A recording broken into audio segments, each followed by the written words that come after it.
Okay, ladies and gentlemen, I think we'll get started. Welcome to the Woodrow Wilson Center. My name is Jeff DeBelko. I'm fortunate enough to direct the Environmental Change and Security Program, and on behalf of the Society of Environmental Journalists and the International Reporting Project, two collaborating institutions in today's program, it's my distinct pleasure to welcome you to a program that we entitled Covering Climate, What's Population Got to Do with It. I apologize for our late start, but as I mentioned just a moment ago, I think the President's motorcade just went through and has probably made it quite a bit more difficult for some friends to join us. But I think we should jump right into it, in part because, as you see, we're trying a couple little extra technology tools to get Andrew Revkin with us. And so while it's working, we want to get started, so to speak. I think we're obviously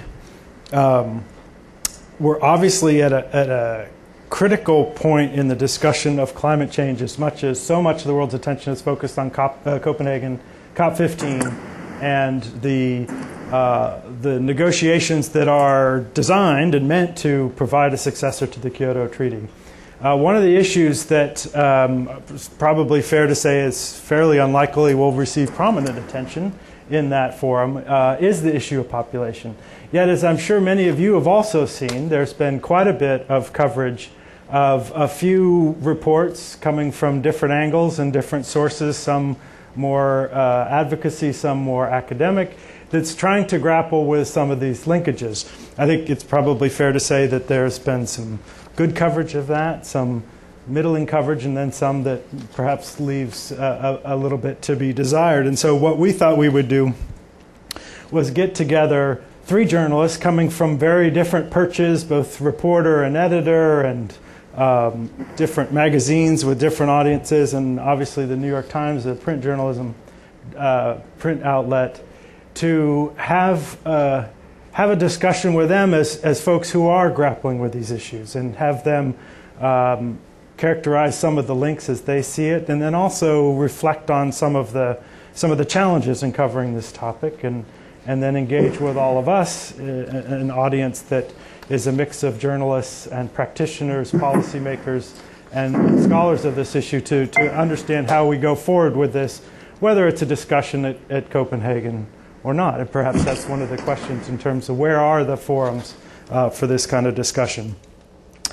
This session, as have been so many that the Environmental Change and Security Program has had at the Wilson Center, enjoys the very generous support of USAID, the Office of Population and Reproductive Health. So we thank them once again for making these kinds of discussions possible. And for a few new faces, I'll say, and apologies to those who've heard me say this before, you're sitting literally at the formal memorial, the official memorial to President Wilson. He was our only president to have a PhD, and so as a living memorial between scholarship and policy, we have this forum for facilitating dialogue among these disparate communities. So we're doing exactly what we're supposed to do in the Environmental Change and Security Program. It's exactly these environment, health, development, population issues in a foreign policy and even a security policy context that we're facilitating the discussion on. So what I propose that we do is we'll have some short statements to kick us off from our three speakers, and then I'll have a couple questions, and then we'll go to Q&A.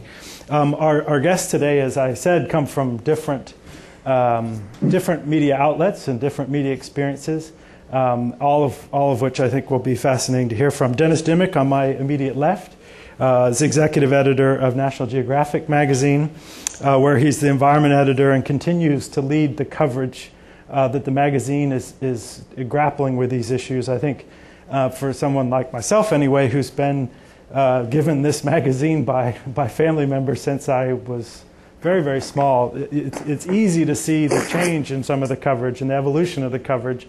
And I think those of us who've welcomed the connection of some of these issues in whether it's the stories or some of the graphics and the images, this is largely Dennis's handiwork and his team there. So it's terrific to welcome him here.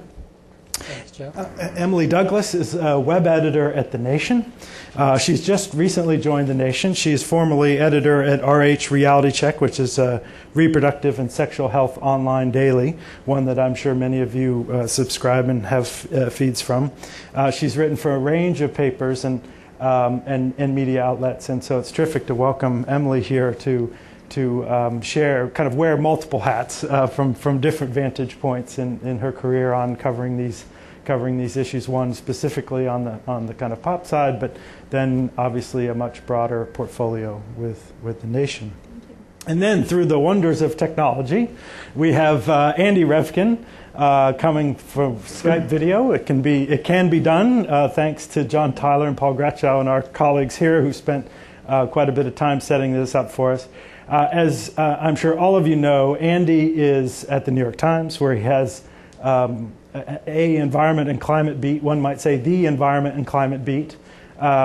And then also, of course, has the .earth blog, which is really essential reading for all of us who are trying to understand, as he says it, in the world that's going very, very quickly to 9 billion at 2050, what does that mean for balancing humans and some of the limits of the Earth? So, Andy, it's a terrific to have you come in and share your insights with us.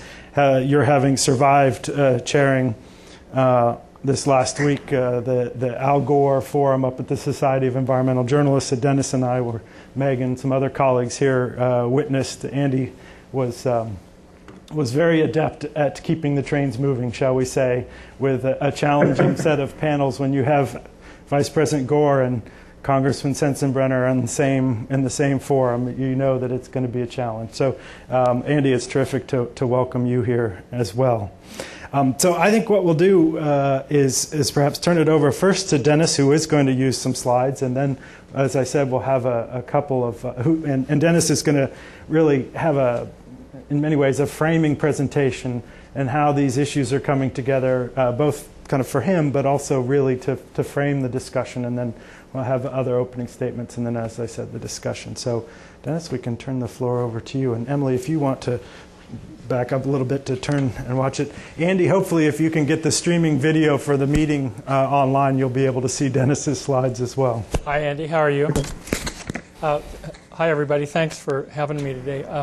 What I have here really is a highly compressed version of a presentation that I give to across the country to NGOs and universities and public gatherings that tries to explain this issue of the relationship between energy and climate and the impact that the impacts on societies and on the natural world.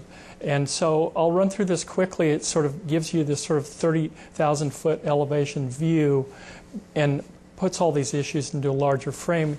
And so we begin here. Essentially, we live for most of human civilization, we lived on contemporary sunlight through the sun that grew our crops and the wood that we used to burn fires. And so essentially we have, through one way or another, we're solar powered, and that's what keeps the planet going. And if you look at, for example, plants, the photosynthesis, it's all from contemporary sunlight. But then what happened was about 300 years ago, we began to find fossil fuels, coal, oil, and gas, which are really nothing more than contemporary sunlight compressed and stored over millions of years into the energy that we use. And it's very powerful, consequently, because it's millions of years old. You have essentially millions of years of solar energy stored into these bricks or liquid. And but what we have done now is that we're a bit like the grandchild who received the gift from the grandfather. We're now digging this stuff up and essentially spending it as fast as we can. We burn it for the production of electricity. And what we're doing is we're also cutting forests. These are in the Amazon. This so that we can expand our agricultural production. For example, here, soybeans that are grown in the Amazon to send to China so that people can eat more meat. All of these sort of have geometric impacts on the natural resources, but they're also all of the processes are raising the amount of carbon dioxide, which is a heat-trapping gas in the atmosphere. And it's changing the chemistry of the atmosphere.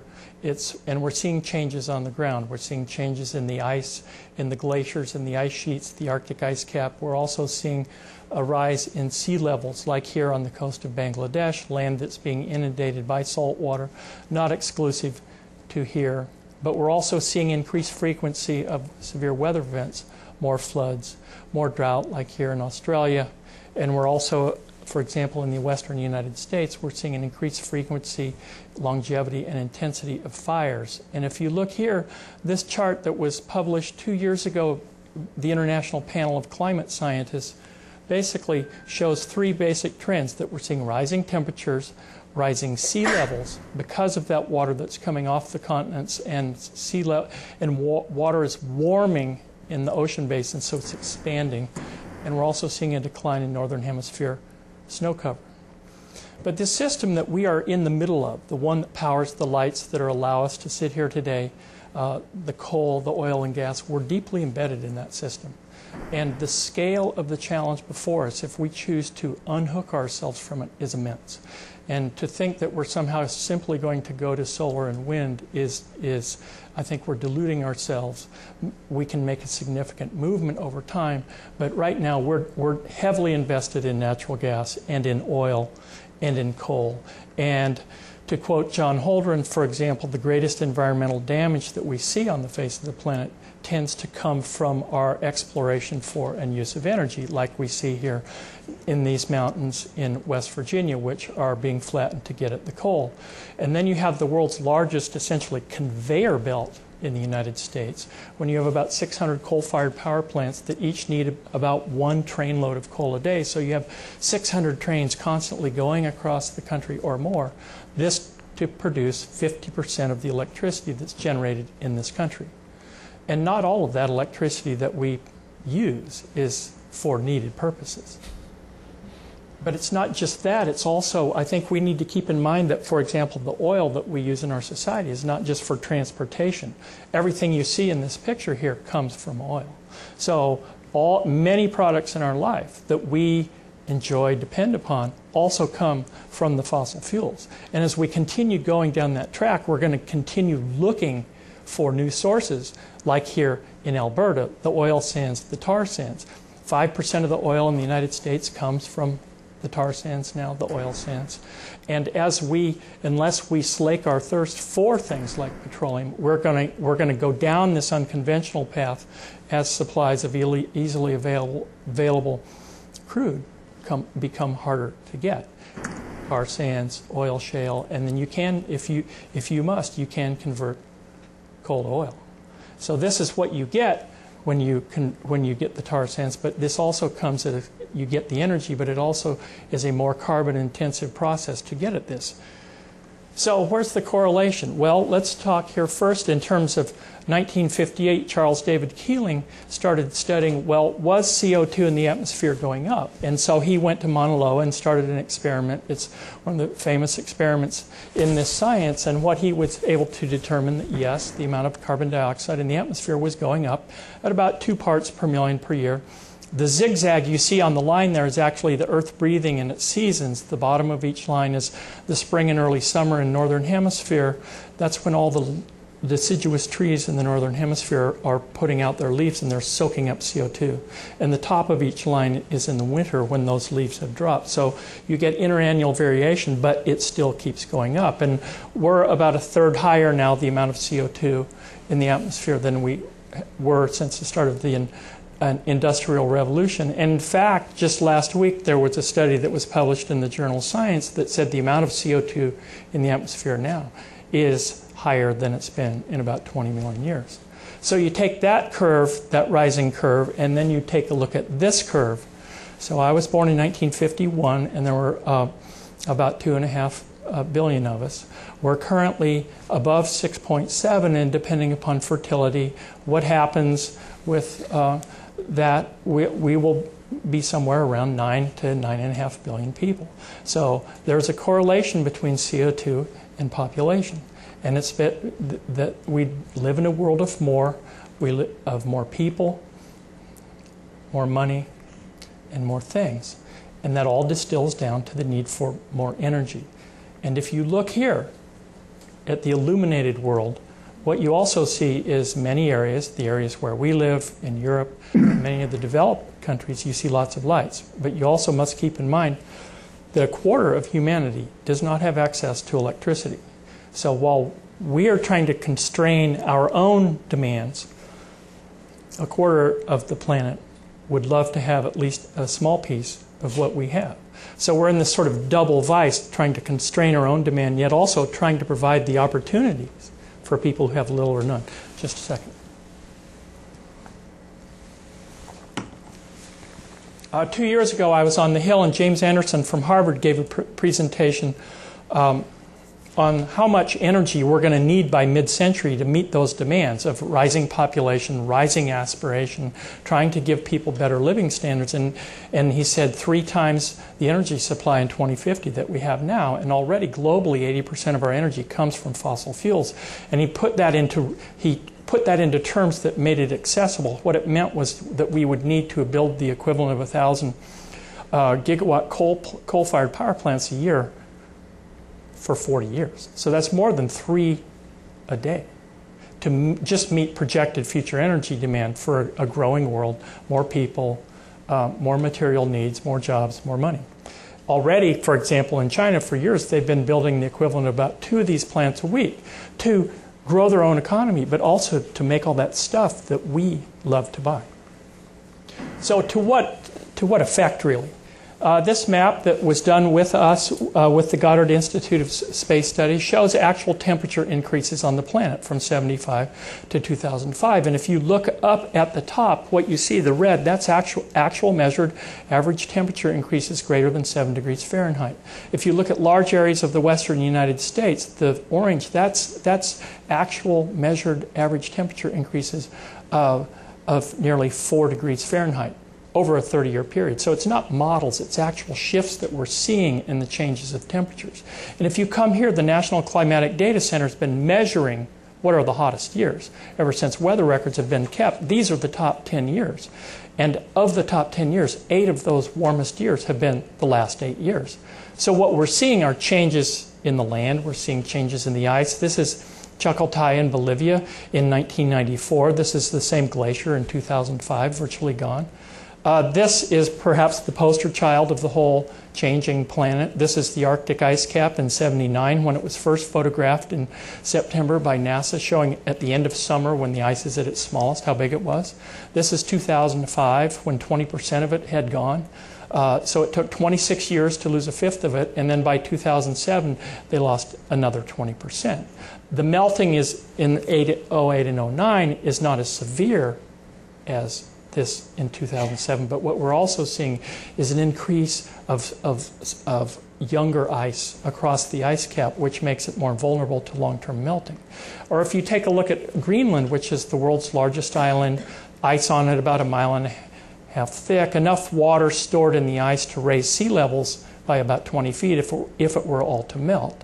And we're seeing melting, increasing discharge of water into the ocean from Greenland. It is this continental ice melting that drives sea level rise and would affect populations in the Maldives, Tuvalu, low-lying deltaic areas around the world. Many river deltas are sinking now.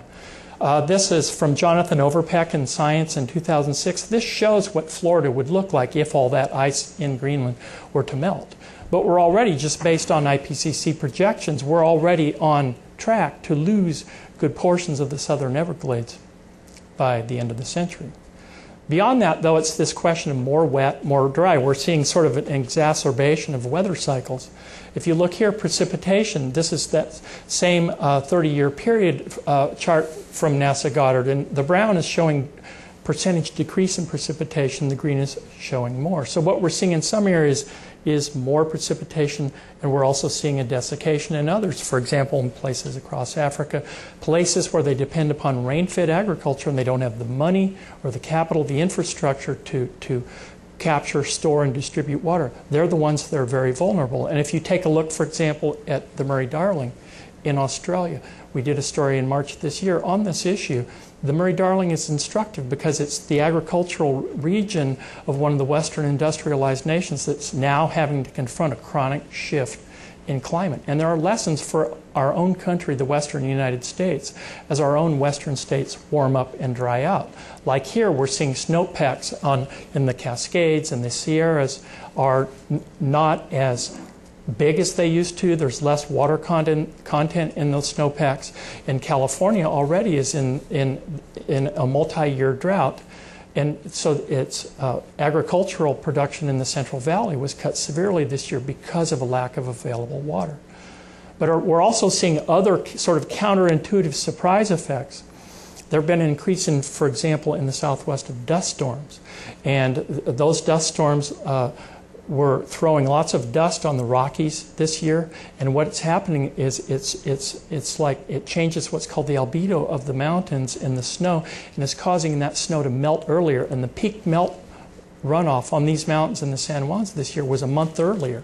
So this is sort of a counterintuitive additional effect that we're seeing from a warming environment as we see more dust moving around the environment. And so we're seeing you get water running off mountains earlier in the spring, meaning there's less available later in the fall for irrigation, for municipal use.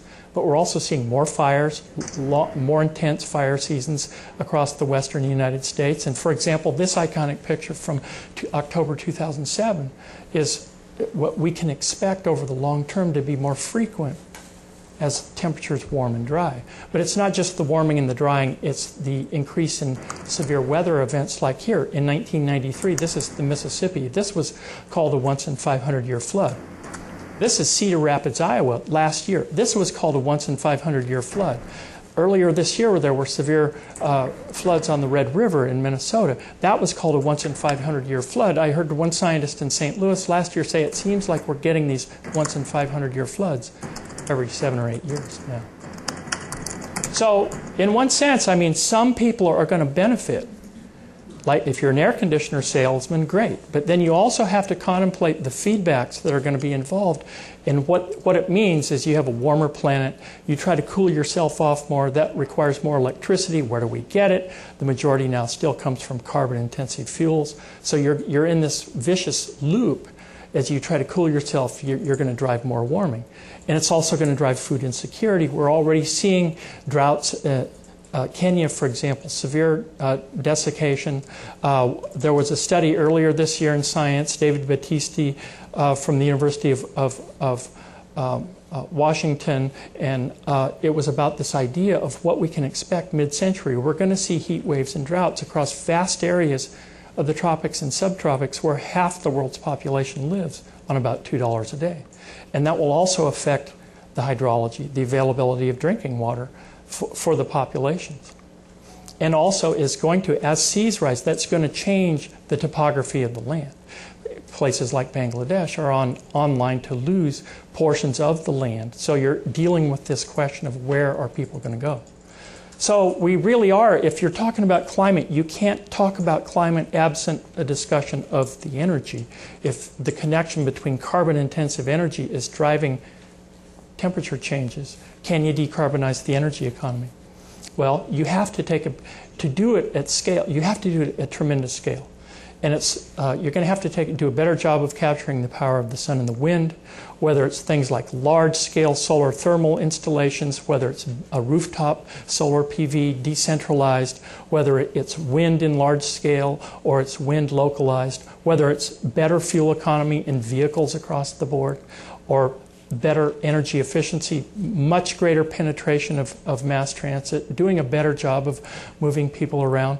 And this idea of sort of building at the far horizon a landscape that requires one car for every residence and there's no other way to get around. This is a very energy intensive landscape that we may not be able to afford to continue. So as we build, though, we have to build more energy efficient homes, more energy efficient buildings like this one near the White House that was built last year. We have to do a better job with our lighting, and we also need to think about different ways of producing energy. Perhaps it's this counterintuitive idea we're going to produce biofuels from algae. But also, I think once you understand this question of the role of carbon in the atmosphere, and also the idea that we love the electricity in our lives, I think you have to leave all options on the table as choices when you begin to rethink how you're going to produce energy. And right now, for example, nuclear is the only substitute if you're looking for 24/7, 365 reliability for the fossil fuel energy. You know, wind and solar are great, but you still have to then figure out how you're going to get rid of the bottom of what are you going to do when the wind doesn't blow and the sun doesn't shine. And above all, I think in terms of sort of the ecology of the planet and sort of the breathing, as I talked earlier about the leaves, we have to do something about stopping the cutting of the forest, because if you're trying to get carbon out of the atmosphere from all the carbon that we've already put in, we have to protect the forests that are on the planet. And we also have to seriously see if it's possible technically to capture and store carbon, like this project in Norway. But we also need to realize the scale of the challenge. This project captures about 1 million tons of carbon a year and stores it underground. An average coal-fired power plant in the United States produces about 4 million tons of CO2 a year. We have 600 of them. So the challenge ahead is significant, and yet at the same time, we have to see if we can reduce the amount of carbon we're generating. The future comes quickly, and these are legacy decisions for us all, because choices that we make now are going to determine really whether we can return to that contemporary sunshine economy that we have been on for most of civilization. And it will also determine what kind of planet that we are going to hand off to our children and theirs in the next generation. And we're in the position of making critical choices right now. Thanks. Thank you very much, Dennis. I think we would all love to be able to draw on the National Geographic photo collection for all our future PowerPoints. Those are tremendous images. I think to make sure we don't kind of have Andy here and then have the technology fail just when it's his turn, why don't we turn next to Andy Revkin of the New York Times, who are running .Earth, which kind of explicitly takes on this challenge of how do we tackle the environmental issues in a world of 9 billion. So Andy, why don't we throw it over to you? Sure. What I was going to do is be very quick and focus specifically on the population component of the climate and energy question. And I think historically our approach to population, whether when we were talking about the population explosion, the population bomb, was to look at it in a global perspective. There are important reasons for doing that.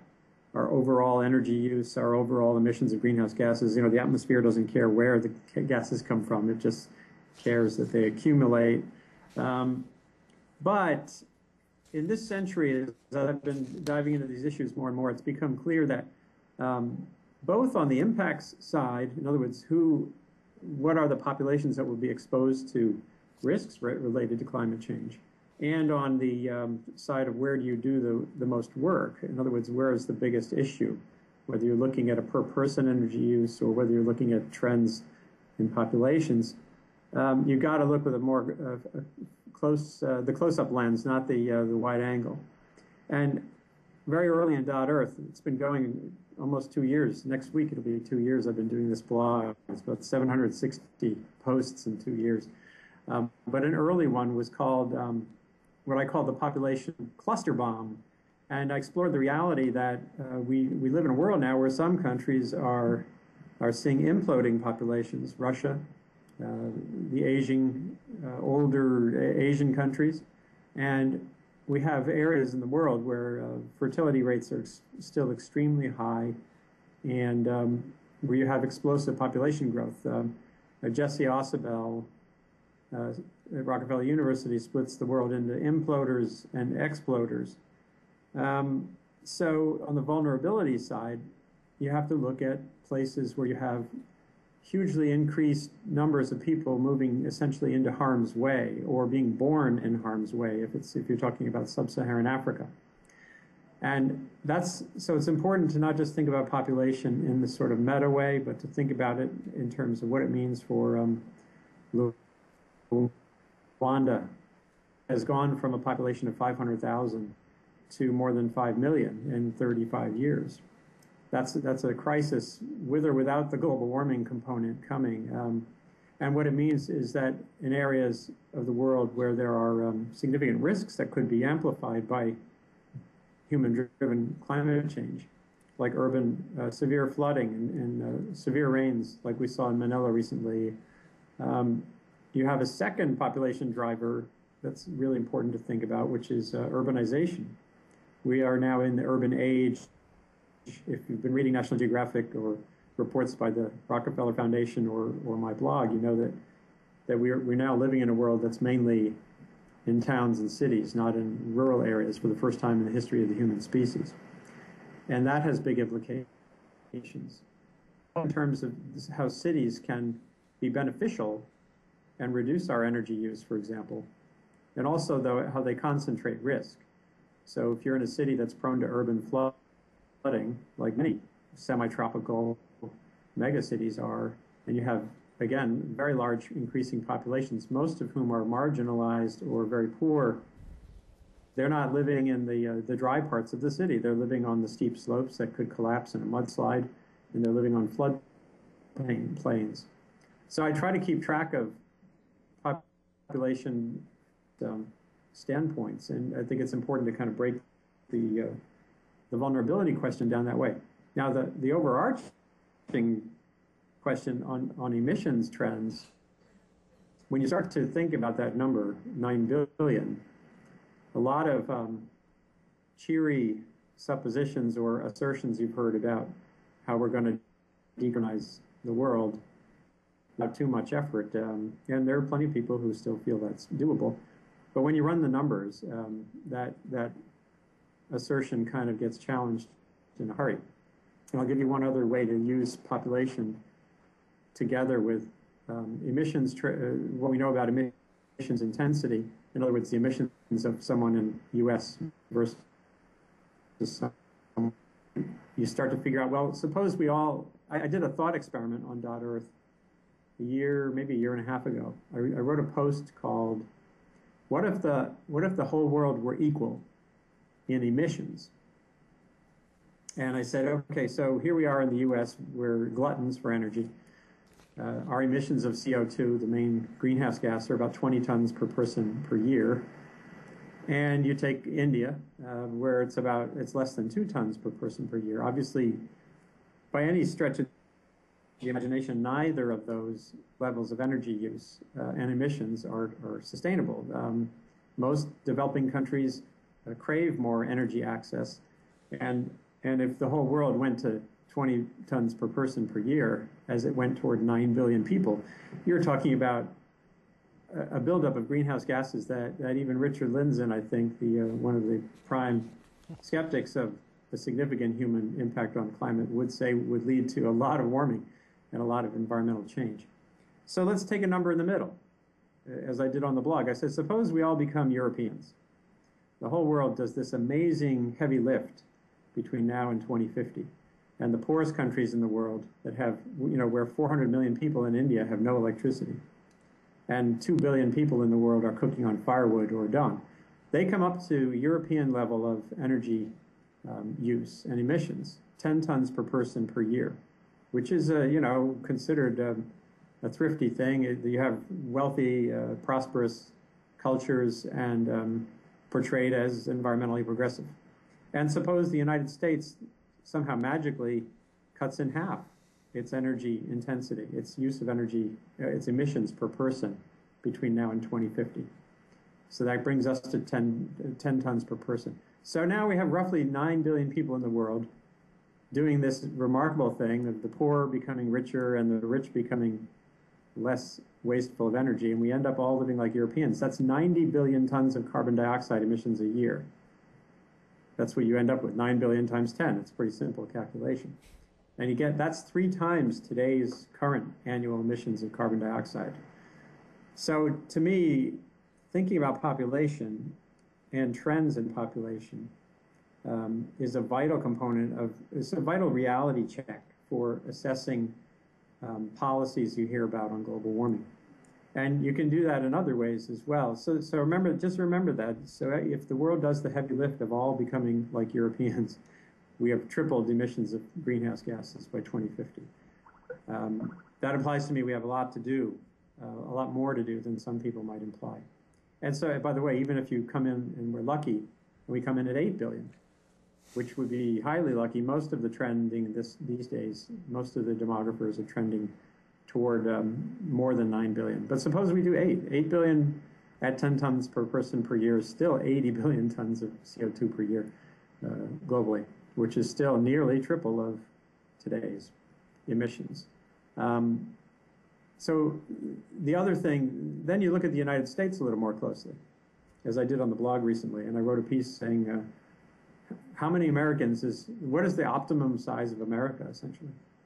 We're very much an anomaly. We're a rich country with a fast-growing population. This is not true of just about anywhere else on the planet. Most of that's coming from immigration, about 1 million people a year, and a higher fertility rate in part because of immigrants making up a significant chunk of the population who've come with sort of a higher, larger family size tendency. And we're at 300 million now. We're heading 100 million people in the next several decades. And if you look at the trends, 500 million or more later in the century. And again, we're already at that 20 ton per person per year level of emissions intensity. That you don't hear come up very often in discussions, again, of climate policy. I'm not even sure, I would love to know, maybe someone in the room knows, if the projections under Waxman-Markey and the analyses of those bills account for that change that's pretty confidently predicted in our population. Does that further complicate that idea that we can somehow get to 80% reductions by mid-century under those legislative pushes? Big uncomfortable issues. Recently on the blog, I wrote about some things that seem quirky and kind of funny almost on their face, but that really do raise questions. There's been a rush lately to put a carbon value on everything. As I wrote in today's paper with Jad Mawad, Saudi Arabia wants to be paid essentially for the oil that they won't be able to sell under a climate because of a climate treaty. Ecuador, in a different model, has offered to sell credits. It says it won't pump its oil if someone will, again, if rich countries will buy carbon credits for those tons that remain in the ground. You've heard a lot about forest credits coming. How many dollars per ton do you avoid if you keep a certain part of a rainforest standing? So the forest conservation community is getting into the carbon game. Well, several people have recently proposed, well, should there be carbon credits for a family planning program in Africa, let's say? Should that be monetized as a part of something that, if you can measurably somehow divert fertility rate toward an accelerating decline in a place with a high fertility rate, shouldn't there be a carbon value to that? And I even proposed recently, I can't remember if it's on the blog, but just think about this. Should probably the single most concrete and substantive thing an young American could do to lower a carbon footprint is not turning off the lights or driving a Prius. It's having fewer kids, having fewer children. So should there be, eventually, should you get credit if we're going to become carbon centric for having a one-child family when you could have had 2 or 3? And obviously, it's just a thought experiment, but it raises some interesting questions about all this. And then overall, this is about the media and population and climate. We I think, are guilty to some extent in the media of not paying adequate attention to this part of the whole issue. I tried to find a way to write when the Pope went to Africa on his first trip there and said condoms spread AIDS. I tried to fit in the time to get that even on the blog, let alone in the print paper, and somehow it didn't make, I just literally couldn't get the time to do it. And I think we tend not to pay a lot of attention these days to population, in part because there's this sense in the wake of all the drama about the population bomb and the reality that we know we're in a demographic transition at some point toward a stable population, maybe a declining one, that we kind of solved that problem. But again, just run those numbers. 9 billion people does not solve the climate problem. And it has to be considered in every stage of assessing solutions to the climate problem. So I'll stop there. Terrific. Thank you very much, Andy.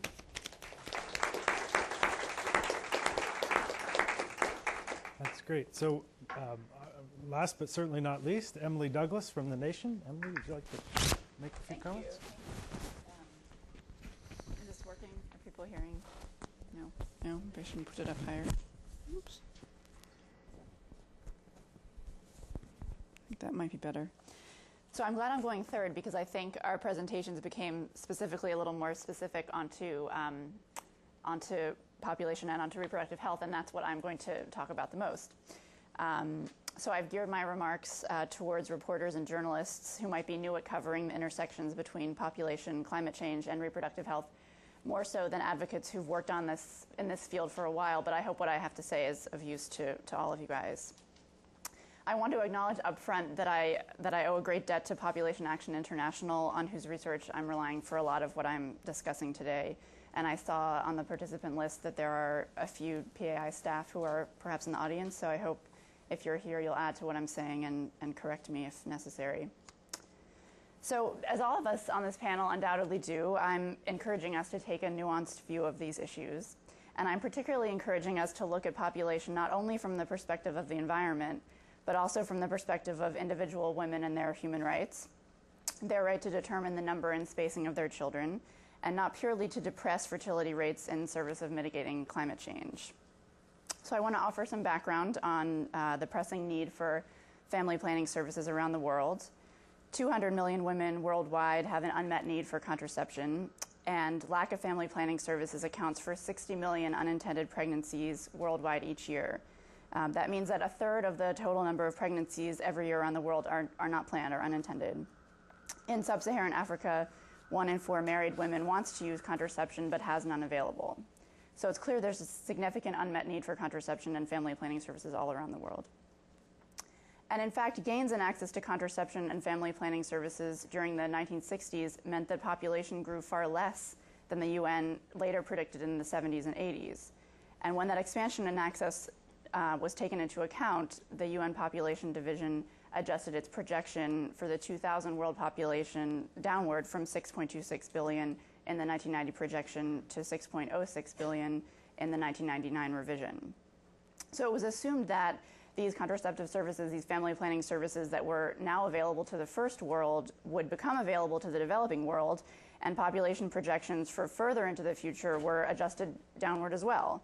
But that assumption turned out to be false.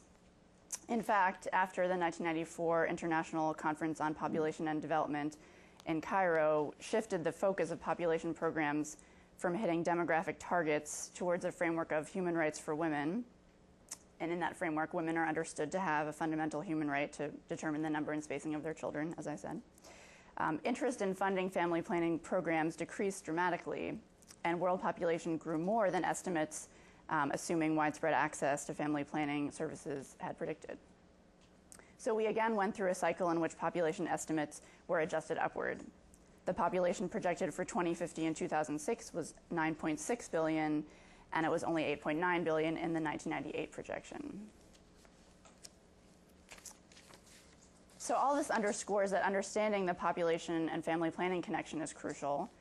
And a recent study from the Optimum Population Trust in London underscored that the population-environment connection is also critical to make. This is a study that found that universal access to reproductive health could be one of the most cost-effective ways to reduce greenhouse gas emissions by 2050, and that got a lot of play in the blogosphere. Probably a lot of you saw it. So our partners in the advocacy world are telling us that slowly the exclusion of reproductive health care from a discussion about population and climate change is changing. PAI, which has done a lot of research on the connections between climate and reproductive health, reported in RH Reality Check that in preparation for the UN Climate Change Conference in December, UNFPA did host an event that addressed this topic in specific, population and climate change, which is really good progress. But PAI also recently conducted a survey that found that 41 countries identified population growth as a factor that makes them more vulnerable to climate change, but only 2 of those countries proposed programs that address reproductive health. So there seems to be a significant gap between political leaders understanding that population growth makes it more difficult for them to respond to climate change, and political leaders being able to muster political will that will empower women to better control their own fertility. And clearly there's a political valence to this discussion that we can't ignore. One of the contexts in which we're having this conversation is that many political leaders, not only on the right, don't like reproductive health programs, and that's not just limited to abortion services.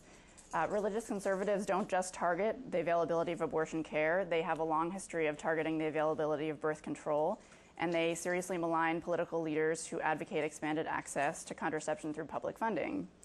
And elected officials on the right, and sometimes on the left, have often fallen into line.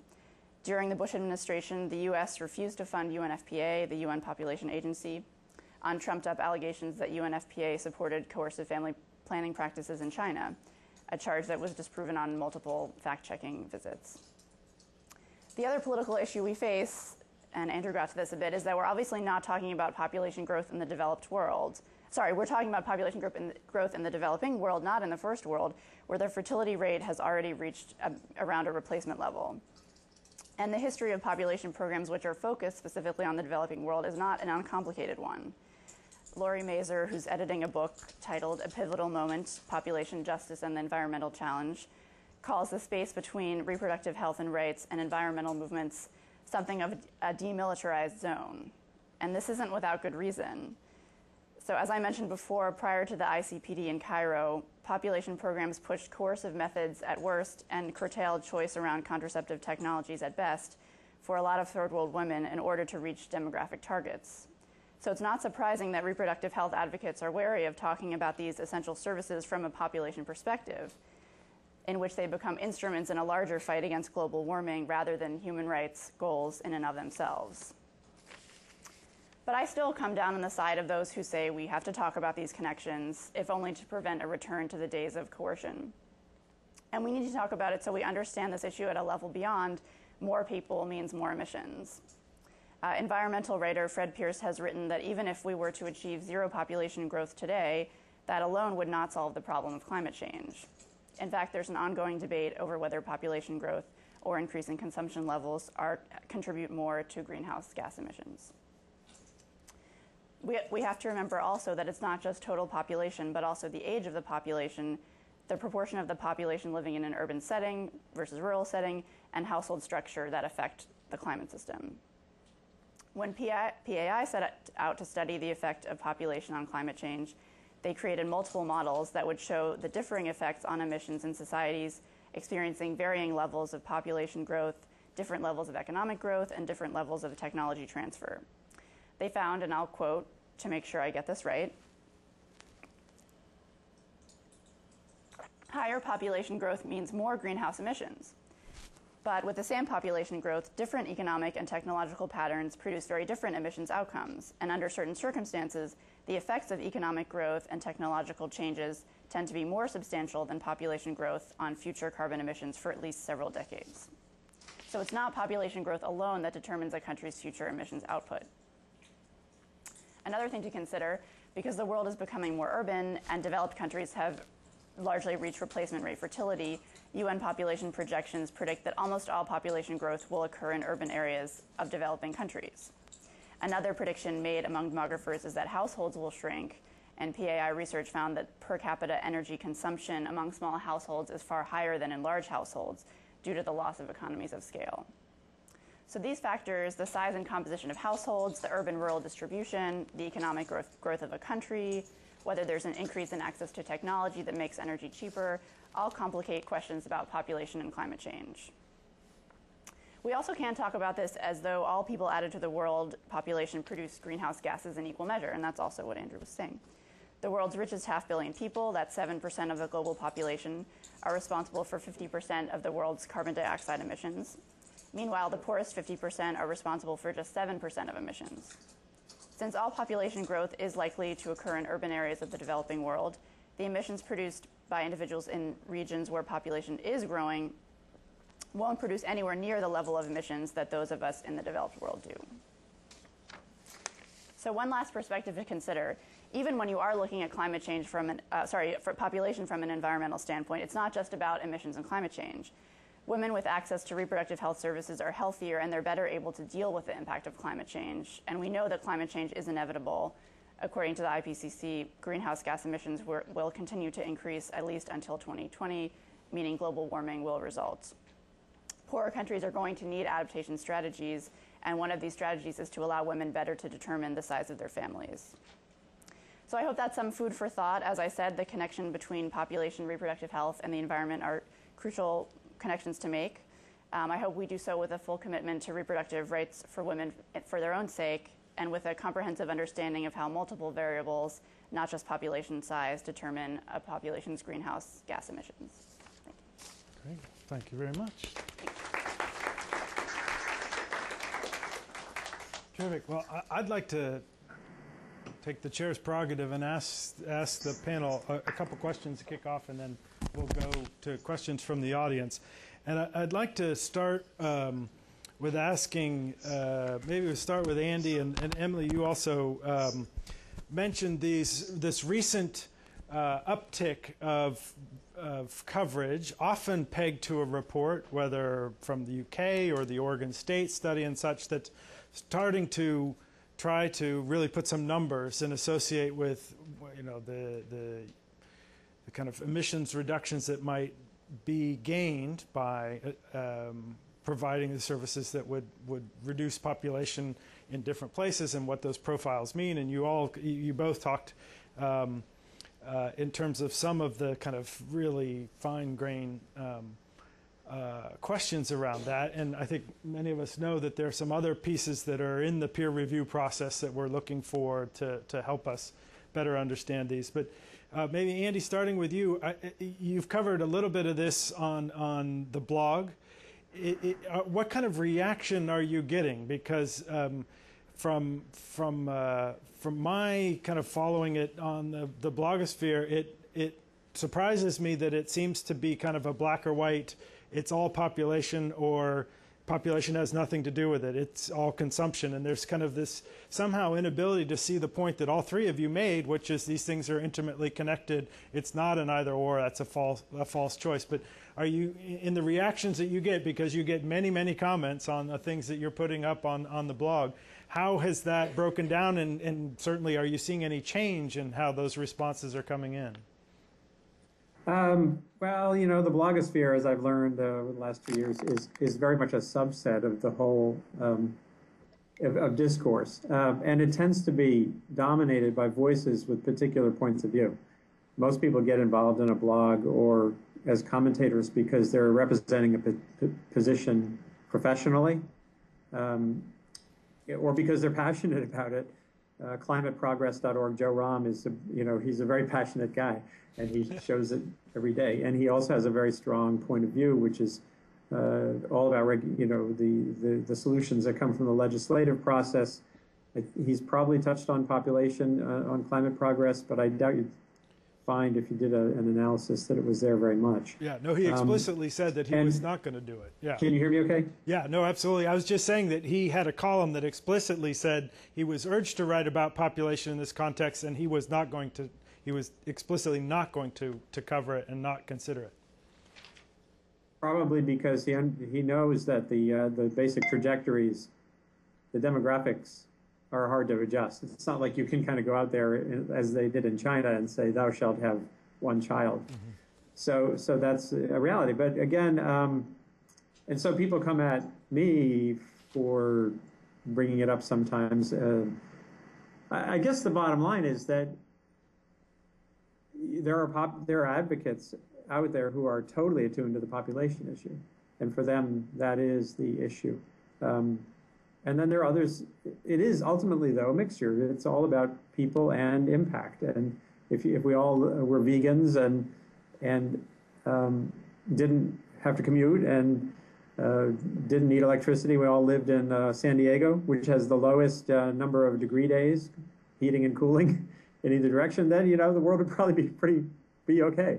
So if we had X billion people living in San Diego as vegans, we're okay. So it is both. You can't exclude one or the other. And as I said before, especially looking at America's trend, which really never gets touched on. And when I put it on the blog, there was a lot of kind of Sturm und Drang, because of course I mentioned immigration policy, which is a big part of the driver of our growth. And those are such third rail issues for so many people that those are all reasons why it either doesn't get adequately covered, or usually the discourse runs very hot in one direction or the other. Mm-hmm. Emily, any? Sure. I mean, when we covered these issues at RH Reality Check, we definitely got people in either camp who really didn't want us to talk about population, or who were very enthusiastic about talking about population and thought that was the magic bullet. I mean, I think it's tempting, and people feel disempowered around this issue. It's a huge one, and so it's tempting to use population as, if only we could, control fertility rates, or if only we could just prevent unintended pregnancies from happening, that could be the solution. And obviously, I think it's, as Andrew was saying, it's one of, two sides of a coin. But I also think that sort of giving people who are pro talking about population a little more credit, it is incredible that there's this huge, unmet need for family planning services, and they're cheap to employ and deploy, and women and societies want them anyway, and it's quite incredible that we haven't done a better job of exporting those. So I do think people who want to focus on population have that sort of backing them up. Mm-hmm. Yeah, the notion that by saying population, you can be talking about and the services that might come with it, an empowerment agenda, a public health agenda, a choice agenda, human rights agenda, rather than just thou shalt not have more children. Whereas, ironically, at least the stereotype of the environmental realm is that environmentalists have no qualms about telling us how we should and shouldn't lead our lives from an advocacy standpoint. Right. Dennis, you certainly, in how the magazine is framing population, have not kind of fallen into the trap of population equals rapidly growing developing country populations. Is that something that has been a source of debate within the magazine, or is it just kind of how it works, so to speak? Well, we are planning projects, and actually part of our challenge is, as a monthly, and you're trying to do a mixture of stories, is that you're also trying to figure out inflection points where people are going to, there's going to be a natural place where you can capture people's attention, because we're not in this realm of sort of like, we're not a newspaper of record, people don't have to buy us. And I think that Population Reference Bureau's report earlier recently that said we'll be crossing the 7 billion threshold in 2011 provides an opportunity to find a gateway into that. But I think it's more than, I think it is. It's like just the number is just an oversimplification. And for example, giving many public lectures on this sort of energy, climate, food, water collection is invariably, there's always going to be somebody who stands up and says, but the answer is just that we have too many people. Every time. It's always that post like that, and my response is essentially, as I tried to say today, well, it's not so simple. And that I think that we have to, you can even go to the projected carbon emissions scenarios that the IPCC has been doing for decades. And it all depends upon how much energy you're using and of what types and what sorts of economies that you have. And that's all related to sort of economic activity and consumption. And I think that, for example, a story that we published in June of this year on this question of asking in a world of rising populations, what are we going to do about feeding the planet? And is it going to be possible to have a second green revolution, for example? Well, part of the challenge within that is that we see these rapidly rising living standards, and we're seeing an increasing demand there's a shift in diets from plant-based diets to animal-based diets. And in agriculture, that has a huge impact on what happens to the cereal grains. And it's a pound of wheat gives you a loaf of bread, but you need 8 to produce a pound of steak. And so you're in this almost geometric demand on the available resources just by dietary choices. So trying to sort of tease out those subsets of what we do with the resources we have is also really important to think about beyond just the pure numbers. Mm-hmm. Let me ask first the reporter and then the 2 editors about how this topic fits within the state of media today, which is fairly bleak, as we learned in SCJ, in terms of the economics of it. But also, and I think .earth is an example of different models for finding ways to cover these stories, both kind of having the resources to do it, but also being able to cover a broader array of topics that aren't necessarily going to be the first ones that the editors are demanding. So I guess it's 2 questions, Andy. The model that you've achieved with .earth with some external support, foundation support, and then also how you are when let me put it this way. Stories that you're writing for the blog are not always ones that are going to end up in the newspaper. And so how do you make that pitch to bring these kinds of topics into the newspaper as well as on the blog? Yeah. Well, it's all in flux, as you correctly implied. I actually, before we went through some structural changes this year, we have an environment editor for the first time ever at the Times as of last January. So some long-held plans I had to start. I was going to do a print series this year on both population and consumption. That got delayed because we just wanted to get running, mainly focused on climate legislation and the treaty and everything. So there is a prospect that I'll be getting a bunch of this stuff into print. It just got pushed back. That said, it's still a very heavy lift. These are the ultimate incremental stories are things like population growth and consumption is even a tougher story to get at in print because we're a medium that advertises consumption, among other things. I've never yet had anyone at the paper imply I should not write about the power of advertising, for example. Or on the blog I wrote about, there was a group that's come up with this, oh God, what is the name of the day? Instead of Black Friday, the busiest shopping day of the year, they do a, stop shopping or something like that. It's like, basically, buy nothing day. So I wrote about Buy Nothing Day on the blog. I if I could have fitted into print somehow, I would have done that too. That's a tough go. So in both of these vital stories, consumption and population, there are hurdles to getting them in the traditional media. I guess the blog for me, one reason I started it was sort of an end run around some of those hurdles. And it's provided a bit of New York Times real estate where every day these inconvenient issues are explored in an ongoing way.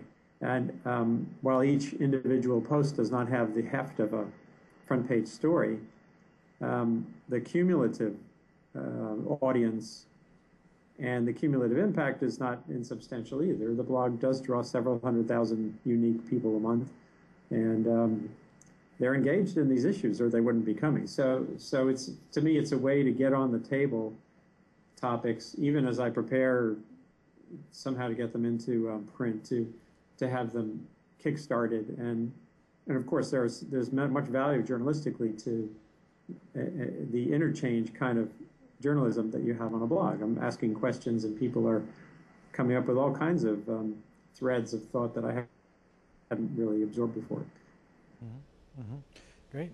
Emily and Dennis, in terms of, now you're both sitting in editors' chairs, but are there lessons for what's a pitch that's going to work for you to cover these, or what's bound to fail in terms of getting these issues into your magazines?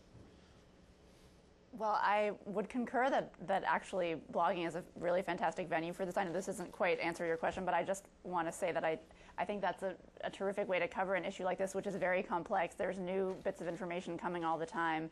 I think sort of a running blog is just the perfect way to convey that in many ways, and I almost think it's a bit of an old media mentality to say, how do you get this into print? Because I think it being on the blog, that's so much of how information is shared and conveyed nowadays. I think that it's fantastic that resource exists.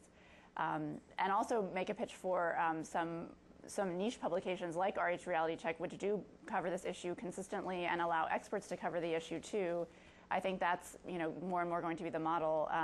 New media publications that are all online and that allow experts to really take the microphone, like RH Reality Check, like GRIST.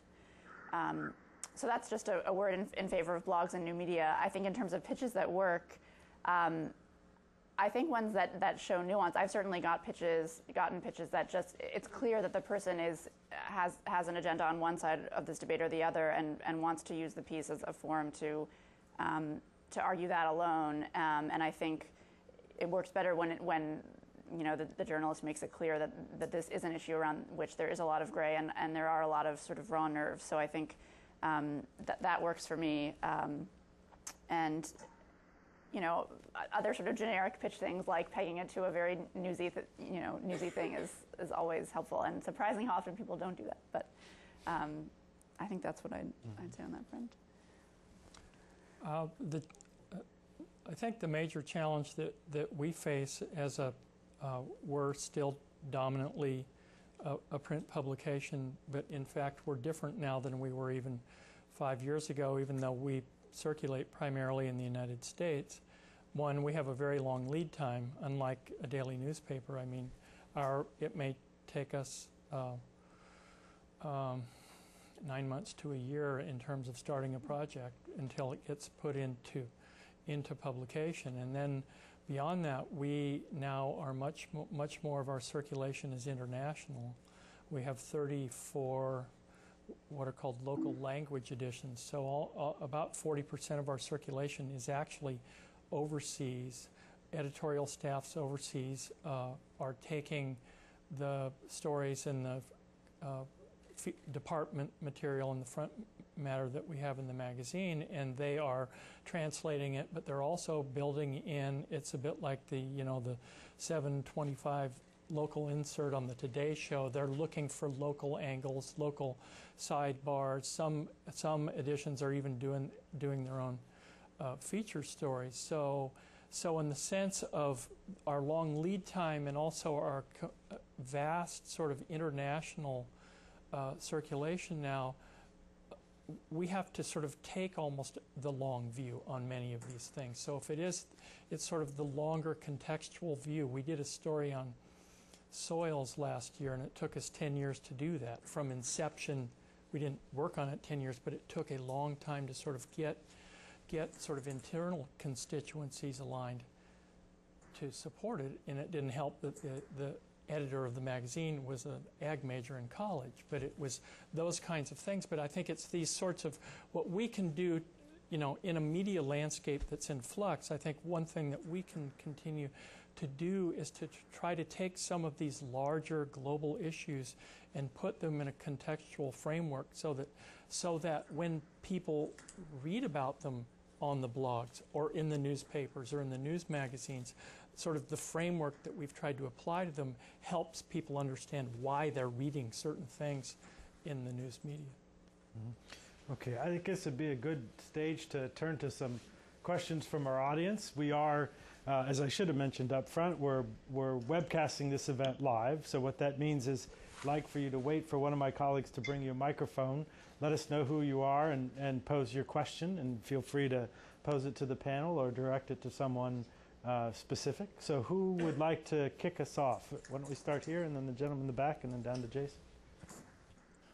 My name is Filippo Chiesa, and I'm a recent graduate of the Johns Hopkins Schools of Advanced International Studies here in DC. Thank you for all the complimentary presentations. Given the simple math that we heard from Andrew and the stress that population growth is going to add to the climate challenge, it seems that one should have reasons for pessimism about the possibility of addressing climate change without looking at the population. And even by having population control, there is reason to do more in terms of energy efficiency and transforming the global economy. So many scientists have started talking about other options, such as options to stop climate change without necessarily reducing the CO2 present in the atmosphere by, for example, enhancing the reflective power of clouds. And they've been talking about geoengineering. Now, do you think, to get back to the population question, do you think that population controls and a progressive transition to a low-carbon economy are enough? Or do you think that we should start thinking about some of these alternatives already? Mm-hmm. Andy, perhaps you could comment on geoengineering and how that is playing out there. I think there's another question that's brought up that I had, and you guys can choose to answer too, which is the importance of language and the terminology and what it means for different communities. So population control, overpopulation, some of these terms that in different communities have fairly loaded meanings. But anyway, Andy, please, geoengineering. Yeah. Well, any straightforward examination of the math and the trends leads, you could call it depression, downbeat forecasts. The reality is that everyone from the president of the National Academy of Sciences to many of the climate scientists I speak with say that even as we work on legislative options, even as we try to re-engage in basic energy research, even as we figure out economic means of not only speeding the development of non-polluting energy technology, but finding out how to get it deployed in China, not just here. You have to consider these backstop questions, like, is there a way reliably, safely to limit the heating of the planet while we work this all out? Volcanoes do it. We know they do it. So sulfur particles high in the atmosphere can reflect sunlight and cool the earth. But how do you do that? Not only technically, but how do you do that in a way where everyone agrees? Not everybody on the planet has the same definition of the ideal climate. So if you're in Siberia, Russia and the Maldives, let's put it this way, have a very different sense, I think, of what where they would want the thermostat to be set. So once you get into climate control, you initiate a whole new series of diplomatic and global geopolitical questions that have only just begun to be explored with any vigor. But it has to be on the agenda. Or suppose we are at the high end of the climate forecasts, and high end, the 8-degree Fahrenheit rise from a doubling of greenhouse gases is a big deal.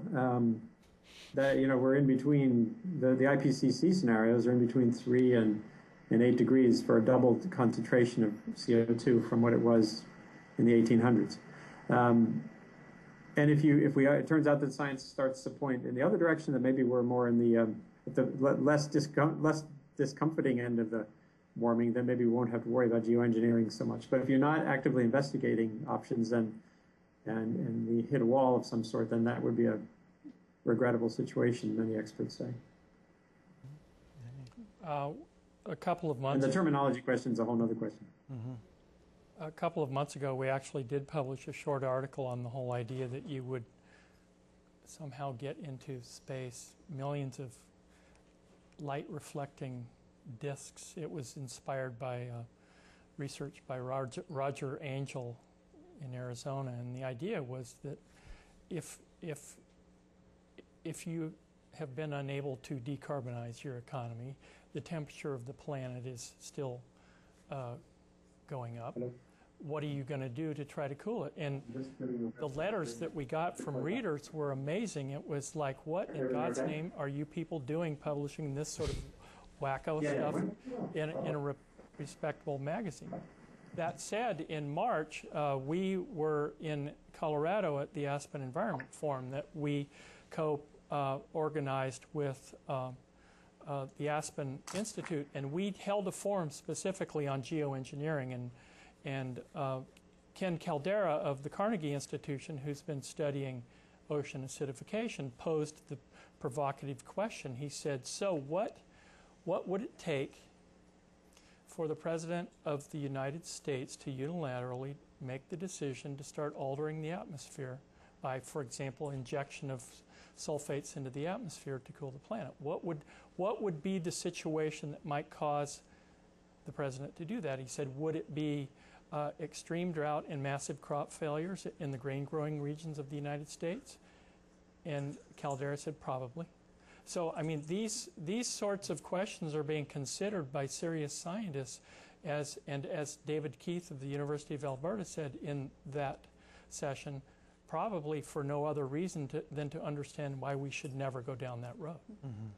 Because there are many, it's like we talk about unintended consequences of well-meaning actions, and invariably there will be some thing we never thought about. For example, only recently have we come to realize that the acidification of the oceans from all the carbon in the atmosphere is one of these sort of surprise effects that really hadn't been on anybody's radar until Caldera, for example, started writing about it. So you can put sulfates in the atmosphere, but that's still not going to solve the question of an ocean that becomes acid, and what does that do to the food chains? Emily, maybe you could tackle this language question in terms of the terminology. Sure, I'm happy to. I heard in your question the reference to population control, and just in the service of us all being aware of the terms we use and being precise about their meanings, I just want to say that, population control, at least in the reproductive health field, it refers back to a time when it was just that. There was an attempt to really control people's reproduction and fertility, not to enable them to use methods that would allow them to choose how many children they had and when they had them. So, the history of those abuses is very real. It really happened that third world women were asked to take pills that they didn't know about, or given shots that they didn't understand what they were for. So I just would encourage everyone to think about what population control means versus what reproductive health and rights means. And it's a well-known fact that when most of women's children live to adulthood, they want to have fewer of them. So, when women are empowered to control their fertility, they tend to want to have fewer children, and we don't need to resort to programs of population control for that outcome to occur. Okay. Is that something, Andy, that you've gotten feedback on in terms of the language that either you or people you're writing about use? Oh, yeah, and actually, when you really, there's a way to circumvent all of that, which is that there are already a clear-cut set of actions, policies, initiatives that can, that we know, lower fertility rates that don't have to have any name. One of them is simply facilitating getting girls into schools. And population, probably one of the most effective ways in sub-Saharan Africa of fostering a smaller family size is simply having safe toilets in schools.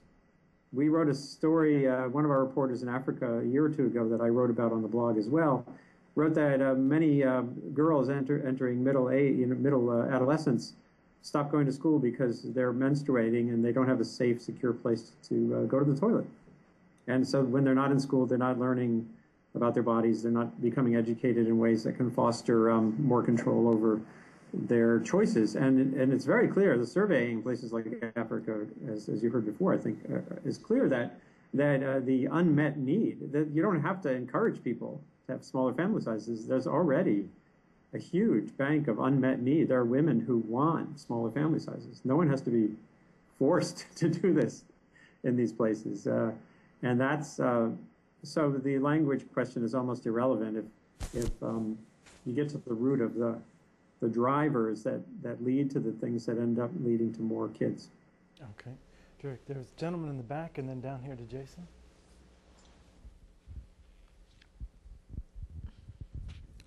Henry Hetker, researcher at NARA.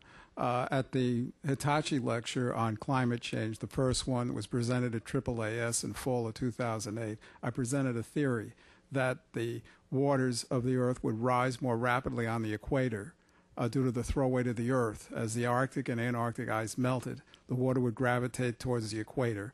As you've mentioned, Bangladesh, and there's other cases Ivory Coast, the Maldives, Pacific Islands, there's an enormous amount of concern. This may or may not happen. It appears it is happening to some extent. So I wonder what can be done to correct this situation other than, long-term goals and solutions, family size, increase in crops, or, one thing or another. But a surefire method would be to try to pump it out of the ocean, some of it, as much as possible, into areas where it could be utilized, where water is dropped, like the Dead Sea. There's many others, the Caspian Sea. Water can be moved like oil. They can move it very readily using jet engines, which of course pollute, but the water can be shifted to some extent. I wonder what else can be done, in this area. Is there something else? I've heard that the Dead Sea will be linked to the Gulf of Aqaba by a canal. This would have an immediate effect because there's a drop of water in the Dead Sea year by year. There's plenty of room there for water. It would reduce the effect slightly of the global warming effect on the Arctic and Antarctic ices. But is there anything else that could be done? So in some ways a geoengineering question, but not focusing on the atmosphere necessarily, but some of the impacts. I don't know if Andy, that sparks some thoughts for you. Perhaps I would add on to that this notion of differential vulnerability based on geography and in terms of the importance of that. I couldn't hear all of the question, but I think you've hit on the core issue. We did a series in the Times, or a big package of stories in 2007 that gets at this directly. It's called The Climate Divide. And essentially, what I was seeing around the world were examples that the countries that are rich and technologically able and that largely built their wealth emitting, burning fossil fuels, are already insulating themselves from the risks that attend climate change by making their own water, by using drought-tolerant crops, by doing things as simple as having crop insurance, which is hard to find in places like sub-Saharan Africa. So we're insulating ourselves from climate risk, even as the countries that have no history of adding significantly to the greenhouse blanket in the atmosphere are the sitting ducks. No one's building desalination plants in Angola, even though in Perth, Australia now they're expanding. They have a desalination plant that's run on wind power. Desalination or desalination, whatever you want to call it, requires a lot of energy, but they're already showing that you can do it with renewable power in Perth. But no one's doing that at any scale in developing countries that are most in harm's way. So this leads to a lot of sticky issues about obligations. And you'll hear probably, the biggest crunch question in Copenhagen will not be, well, there are many crunch questions, but one of the biggies isn't about how much we're going to cut emissions, but who's going to pay the poorest countries and how much to limit their exposure. Now, how do you limit their exposure to the climate risks that will be amplified by building greenhouse gas emissions? So I'm not sure. Again, I missed the brunt of the question, but I think that probably gets at some of it. By the way, I have to stop momentarily. Okay, thank you, Andy. Why don't we go Jason next? And Jason, be sure to project so he can hear. Jason Bremner, Population Reference Bureau. I didn't hear any discussion about the concept of stabilization wedges, and I don't see it often in the media. Population is discussed as one possible wedge that would mitigate nearly, correct me if I'm wrong, 1 billion metric tons. I don't know the time frame of that. And we need something like 7 or 8 wedges. Why are we not seeing this discussed in the media? We know that to get all of these wedges into place, we only have a certain number of options, and that this is a good one with a few negative aspects. Can we, in case he has to, Andy, why don't you, given your time constraint, why don't you be the first to take that? Yeah, sure.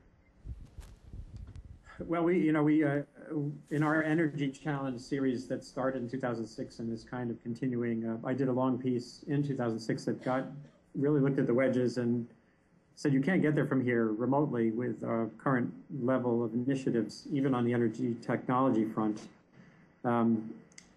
having climate in the list of wedges is tough because, again, it's 200 countries, different cultures, different norms, different policies. China, you look at that landscape and you can't really find a common frame other than having development policy informed by climate risk. One of the things, if there were more of a sort of a look at development policy, foreign aid, if family planning programs, funding for them can be cast as, because of the environmental benefits as well as the social and health benefits, then that it probably could help to propel them. Maybe they should get carbon money under the new treaty. I have a feeling that won't get discussed, but again, it's a hard one to include on that list in any meaningful way because it's not something you could just sort of go out and solve. Of course, none of them are.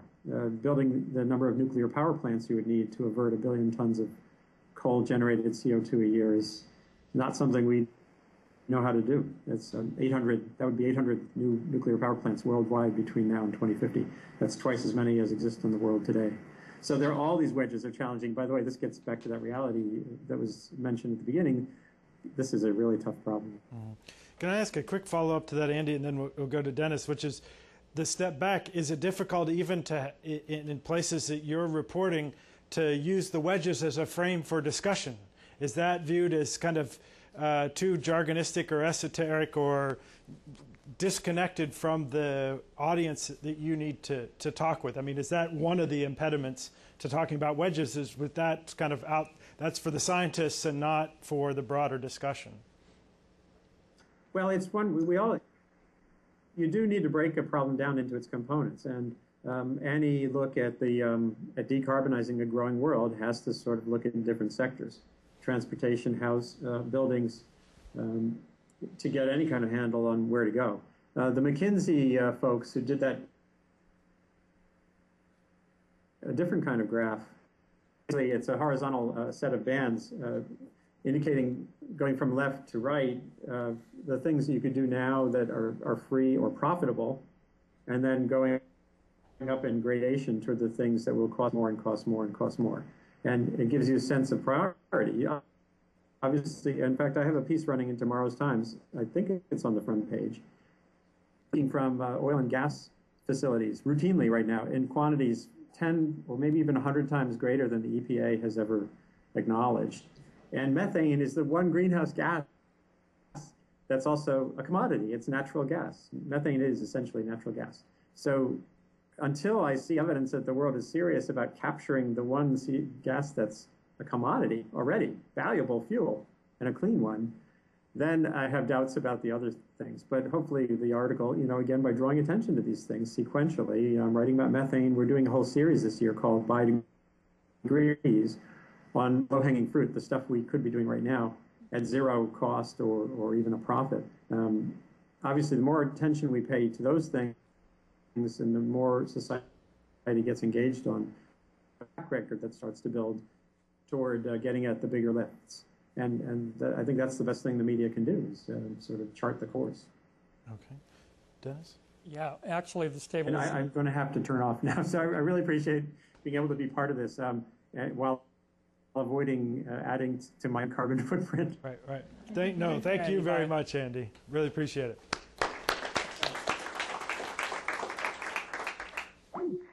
The stabilization wedge idea, for people who aren't familiar, it came out of a paper that two Princeton economists, scientists, Robert Socolow and Stephen Pacala, wrote for the journal Science in the year 2004, and it was the whole idea of how do you continue to produce energy to mid-century without also producing the carbon that comes with it today, and it broke down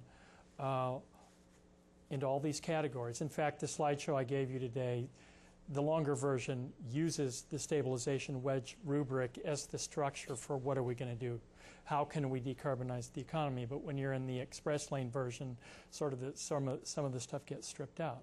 We did publish the stabilization wedge graph in October of 2007 as part of a two-story package on this issue. And it's like, how do you get from here to there?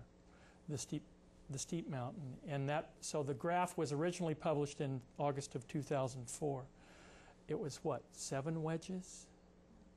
I think 7 wedges, 7 different things. It would be like avoiding deforestation, reducing carbon emissions from coal-fired power plants, replacing coal plants with natural gas plants, improved efficiency of transportation, improved biosequestration from forests. They're all this whole range of things. It's out there. Go to the Carbon Mitigation Initiative at Princeton, and it's there. The time lag between when they published the original graph and when we did 3 years later, we actually had to add 2 more wedges from the original because nothing had been done to decarbonize the economy. So that's where we are really. It's a useful exercise to break the bigger challenge down into the pieces, but unless we reduce carbon intensity of global economy, other than just having global depressions, I mean, you're going to have to continue adding wedges to this. And also, we actually used it as a structure. We actually use it as a structure to inform our thinking, how we're going to go ahead. For example, we published a cover story in March on efficiency. And there was a sidebar in there that used the McKinsey graph that talked about the low-hanging fruit. So, I mean, we've tried to use those things. Some of them don't work for some people. Other people like them. But at least what we're trying to do is trying to sort of, sometimes you have to take some of these scientific graphs and simplify them somewhat, just so that they're accessible. But, I mean, in that sense, we are using that structure as a way to inform thinking going forward, even though the hill keeps getting steeper. Mm-hmm. Mm-hmm. Okay, I know we've got lots of questions, so we'll make sure we get to everybody. Why don't we take a couple? So, Kaylee, if we could start there and down front, and then Sean, why don't we pick up some of yours? I'm Bianca DeLille from Science Communication Network. I just have a quick follow-up on these wedges. I've been dying to know why we don't talk about them more, and I'm wondering if is it just the United States that is hoping for a magic bullet? It seems like every time people talk about some of the ideas in the wedges or some of the low-hanging fruit, it sort of gets poo-pooed because it's not really going to solve climate change, and yet I think the general public sort of thinks that maybe that's not important. I mean, I just wanted to get a comment from you on that. I like the fact that Andy wants to continue to write about some of this stuff so that people don't just focus on climate change. Okay, and then if we could gather a couple. So, Kaylee, if you could come down. Lady in the blue's been waiting very patiently. Thank you. I'm Suzanne Marcy with the U.S. Environmental Protection Agency. This has been a very interesting discussion, and I appreciate it. One of the themes that I'm hearing is technological interventions and population control, and not control, but empowerment.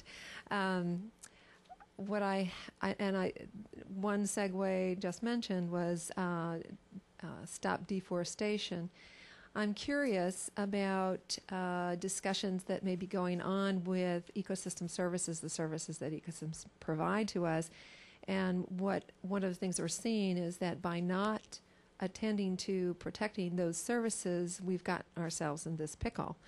So where is the discussion about actually protecting and restoring those services, the forests, the water, the hydrological cycle that can be reintroduced into places that have been desertified, and that sort of discussion that would help us solve the climate change issue, even as we restructure how our urban areas and suburban areas get changed. Here is empowerment for us to take proactive action that has multiple benefits, not just physical benefits and food benefits, but cultural benefits and societal benefits. Okay, the gentleman back there, and then we'll come back over here. Yep, please. Hi, Jason Guljar, Earth Day Network. Going back to population, I actually read a few months ago, maybe a year ago in The Nation, an article called, I think, Desolation Winter. Oh, demographic winter? Yes, demographic winter. and it was about the decline in Europe, and fundamentalists going over there to try and change that. It seems to me in the West that population isn't necessarily an issue. Is it, in your opinion, more of the West trying to tell the third world what to do concerning population? Thank you. Okay, so the framing, what do we mean by population, which population? Then there was one more, Sean, on your side that I'd been neglecting. Yeah, Katie? Right, and then the middle, and then down here. Yeah. We got lots of questions. We'll get to you, folks. We'll get to you. Hi, I'm Kathleen Mogelgard with Population Action International. And Emily, thank you very much for taking the time to talk a little bit about some of PAI's research in this area. And I think you did a really good job of highlighting some of the nuances of the complexities of these relationships, both in terms of how population growth and other population dynamics relate to the growth of greenhouse gas emissions and to the vulnerability of human communities to climate change impacts. I think you did a very good job of describing that nuance. And I think it's one of the challenges that we're facing in trying to figure out how to communicate these kinds of nuances in ways that the media would be interested in covering in any kind of credible or meaningful way. One of the things that we're finding in talking with members of the environmental community or people who are more interested in the climate aspects of these questions is that there's a kind of a general lack of understanding, I think, about population projections. And Emily, you talked about this in your remarks a little bit about how over time population projections for the future have changed based on assumptions about access to reproductive health and family planning and where that's headed. And I wondered if you could comment a little bit on your views to the extent that we may need to be doing more education, more general education about population projections and what the possibilities are for the future, because I feel like we do continue to see within the environmental community and within the reporting on population issues this idea that population growth is an inevitable force and that the population will be 9 billion in 2050 without an understanding that it is very responsive to policy initiatives and programs like access to reproductive health and family planning, that even to get to 9 billion, the UN demographers tell us we need to vastly expand access to reproductive health and family planning. And if we're able to meet the existing unmet need for family planning like you talked about, the population could potentially be even lower than 9 billion in 2050. I wondered if you could comment on the need for greater education on simple population projections as a basis for beginning to understand the nuances of population and climate connections. Okay, thank you. Well, that was 4. I had the wedges and the fascination with the magic bullet and such, expanding on the wedges, the forestation, kind of pop viewed through the north-south lens that is typically the case, and then Kathleen's on general knowledge on pop projections. Okay, you want me to try wedges? Okay, I think wedges are kind of an abstract concept, and I think that in fact the whole idea of limiting carbon emissions, what you're talking about is trying to limit something you can't see, whether it's there or it's not there. You can't smell it. It's an abstract thing. It's like there's no face, there's no hat, there's no color, there's nothing that gives you a sentient sense that it's there and is creating a problem. So that then there's this low awareness of how even CO2 works in the atmosphere. How does it work? And that's another, I mean, we're sort of like, so we did wedges and then we did the McKinsey graph, and now in December we're actually going to try to take a different tack, because I think it's important for people to imagine if you can get a picture of how it works, then you begin to maybe have a sense of taking control of it. And CO2 works in the atmosphere just like water does in a bathtub. It stocks and flows. The stock of water in the bathtub is like the 390 parts per million in the bathtub. The amount of CO2 going into the atmosphere is the water coming into a tub. The amount of CO2 going out of the atmosphere is the forests, the soil, the oceans, all of the things that are soaking it out of the atmosphere. And currently we're putting a lot more into the tub than we're taking out. So if you get into these policy negotiations that say we're going to stabilize carbon emissions, or we're going to cut them 10 or 20%, maybe with a long-term goal, the real challenge is you have to reduce the amount going in to the tub to a level less than the amount the natural system is going to take them out. And that's a far piece. We are a far distance from that. So once you begin to start thinking about stocks and flows, then you get then you're beginning to, if the analogy is the tub or the reservoir, Lake Mead, same thing. It's the same thing. Then you can begin to start seeing that we have a big goal, we have a big distance to go. And then there's this whole other question about longevity of CO2 residence in the atmosphere, its longevity in the atmosphere. That's a whole other sort of mind stretcher in terms of hundreds of years, thousands of years, that we've set into motion things with the CO2 in the atmosphere that will affect us for thousands of years. That's sort of like just trying to get people to sort of wrap around the idea of what it is, what it's not there, how it works. That's a big challenge. Okay, I'll just say one more thing. Do they actually really have to know all that, or can you just say it's going to get hotter, we're going to run out of water, we're going to run out of food, so that it's not about Copenhagen and they don't have to understand the bathtub? Well, I'm wondering how to get people engaged. Well, the real challenge then is it's like then you can go say, okay, we're doing this. So you could go do stories on droughts. And it's like it's all circumstantial. I mean, it's like, for example, Jeff and I were on a panel last week in Madison on national security. Right? Okay. And the question the question is that climate change in and of itself may not be the catalyst, or it may not be the causative factor that causes, say, a nation to move into a different state of instability or to be hollowed out, but it's a threat multiplier. It sort of maybe takes social structures or economic situations or agricultural situations, water stress situations that were already on the margin and adds enough sort of percentage. It's like the catalyst in the equation.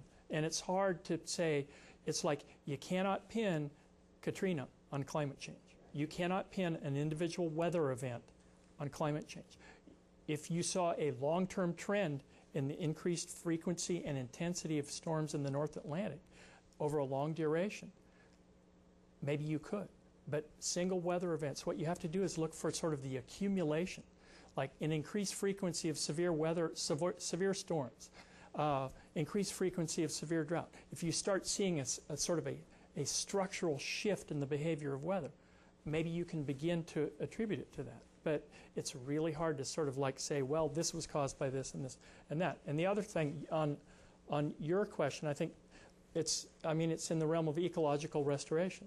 And I find that a very interesting area. But at the same time, I think in terms of the population energy climate question, I think there's also this question about if there were whole life cycle analysis of the energy supplies that we get today, and if, for example, as an observer, if, say, the price of a kilowatt hour of coal-powered electricity is 5 to 7 cents compared to, say, solar that's 35 or wind that's at 17, the problem with just saying that coal costs 5 to 7 cents is that it's not taking into account all of the environmental damage that's incurred in the getting of the coal to the place where it's burned. You don't have any assessment of the SOx and the NOx and the mercury pollution and what's happening to the mountains and the waters and the cultures of West Virginia. If there was some other way to account for these costs, then some of these other things, some of these supplies that we think are so cheap wouldn't be so cheap, and maybe we wouldn't be so quick to damage the ecosystem services that you talk about. Okay, Emily?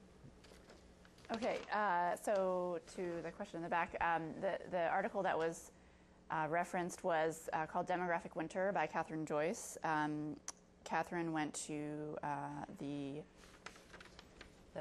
I'm going to forget. There's a conference of so-called family organizations that are right-wing religious conservative organizations that seek to promote the traditional family, and they gather, I believe, in Sweden, or the conference that she attended was in Sweden, and one of the participants of this conference was the Population Research Institute, which is a right-wing organization that is opposed to a host of reproductive health programs. They were actually behind the allegations that UNFPA was participating in coercive programs in China.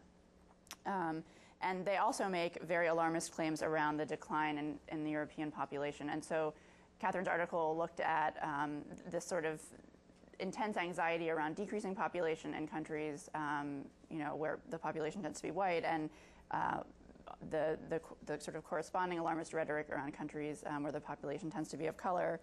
And you see this sort of tamped down version, but the same sort of concern that PRI has spreading to the mainstream media. The New York Times did a piece several months ago about population in the developed world and whether population loss was okay.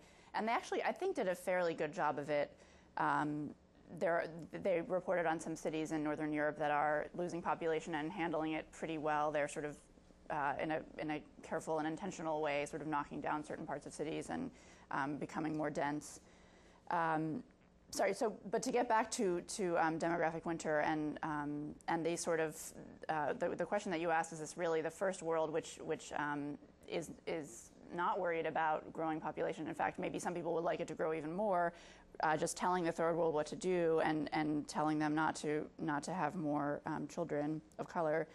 I think that that's certainly a dynamic that is a danger, and I think the way we address that is to face it head on, and also to do a bit of what Andrew was suggesting, which is this isn't just about fertility and reproductive health. It's also about girls' education and women's rights and gender-based violence and sort of women's ability and girls' ability to thrive and grow up and be contributing members of society who then are economically empowered and can take care of their families if they're affected by climate change, and who then are engaged in the workforce and aren't having as many children or having as many as they want. So I think there is certainly a danger when we have this conversation of reducing it just to an issue around fertility, and that's sort of the only dimension through which we view our intervention. But I think we really go a long way to correcting that, and I think serving women, in fact, and not telling them what to do by listening to their needs and responding to the full range of their needs, not just this one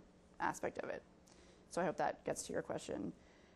In terms of the other question about population projection educations, I think the example that I gave that actually came from you is a very convincing one, and I think it really helps to show the power of reproductive health programs in the aggregate.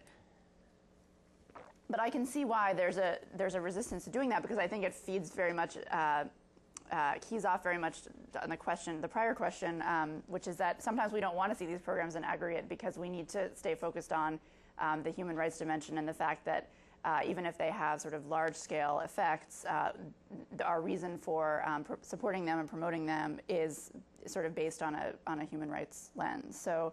That might get at a little bit of the tension, and maybe you want to even say more about if you see that as a tension. Mm-hmm.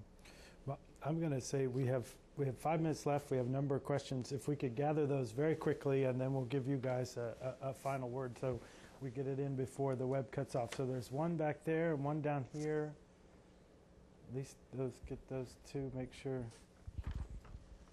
Yes, please go ahead. Hi, thank you very much for coming to talk to us today. My name is Christina Velas. I'm with USAID. And I just have a question to, do either one of you have any idea what it's going to take to reverse our culture of consumerism here in the United States?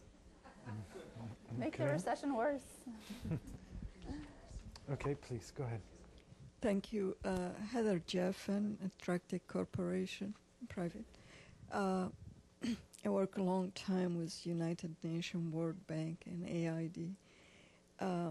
The question that nobody hinted even to it, many scientists believe that eventually the Earth's gonna, I think somebody called it force dynamic law, thermodynamic law, that the Earth's eventually either gonna cool down to the extent that nobody can live on it. They call it doom's law, or it's going to be so hot that it's going to be everybody killed. And recently I attended the German embassy, from NASA work, indicating that eventually the Earth, by changing the axis that rotate, might get warmer, much warmer. And I asked her if which one would be the emission of gas that would be more effective. And she, she was not able to answer one way or another. But a lot of scientists very strongly believe that it is not, as you indicated, CO2. We don't understand it. We don't understand how it operates. And so we're blaming it on it because politically it's easy to make policy. But is it really I loved your answer that we don't understand it yet, so we shouldn't make all this decision.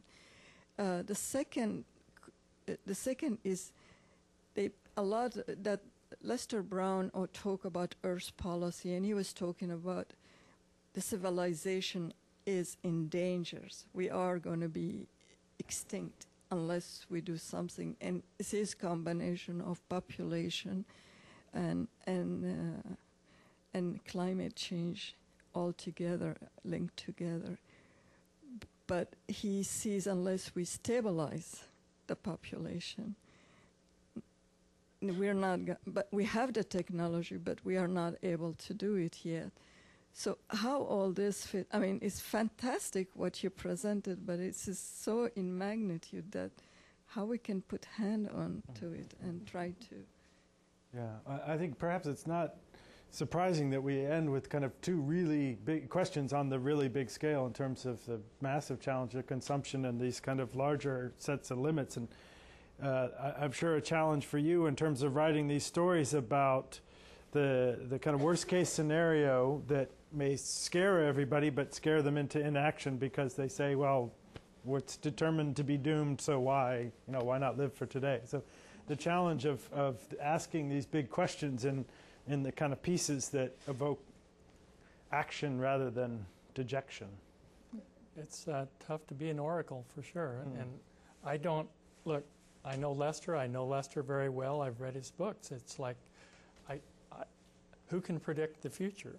In large measure, what we do though is have the past to go on, and correlation is not causation. But we do know from the ice core records that more CO2, warmer planet, higher seas.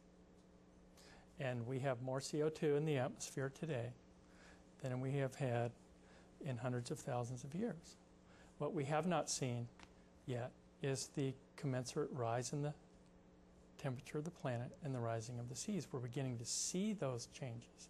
The challenge that you're facing is you're looking at very long time scales, and we've really only been looking at this problem seriously for about a generation and a half.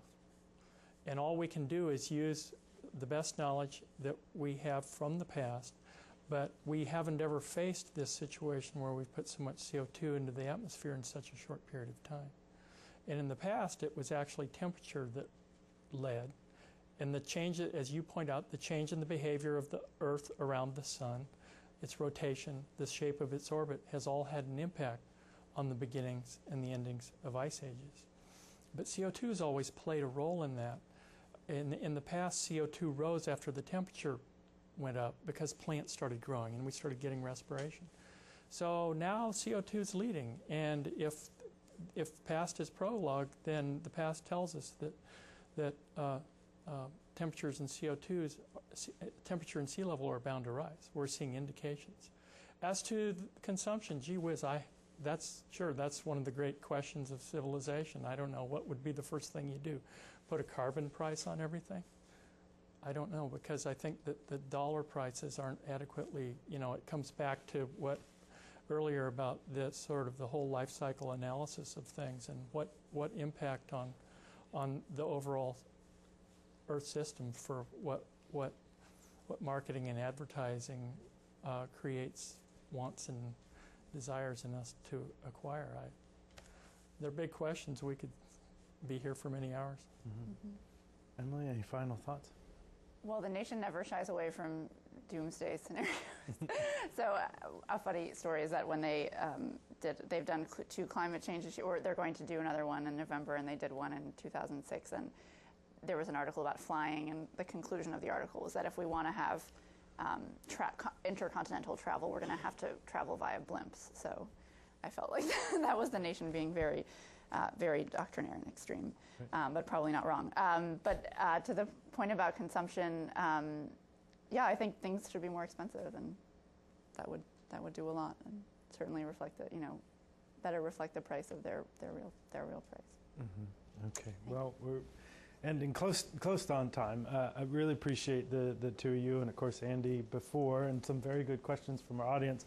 We will have continued coverage, so to speak, of this topic with the aforementioned Laurie Mazur book that is coming out right now. In fact, a program here in a couple of weeks, and so we urge you to pick up the flyers for that and come on back to that. And please join me in thanking our colleagues for a really stimulating discussion.